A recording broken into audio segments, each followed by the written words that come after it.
ইসলামের শক্তি যেন উত্থান না হতে পারে, দুই একটা সিটের জন্য একটি 15 বছর ইসলামকে জবাই করছে, সামনে যেন না পারে।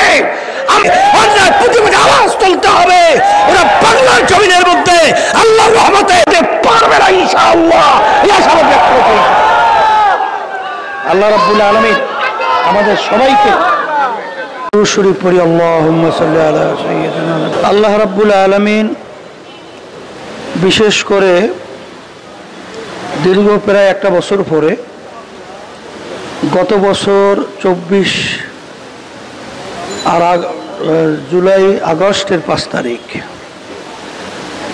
এর কয়েকদিন পর্যন্ত আমাদের দেশের ভিতরে যে মর্মান্তিক অনাকাঙ্ক্ষিত যে ঘটনাগুলো ঘটছিল তারই স্মরণে আজকে এই ওয়াজ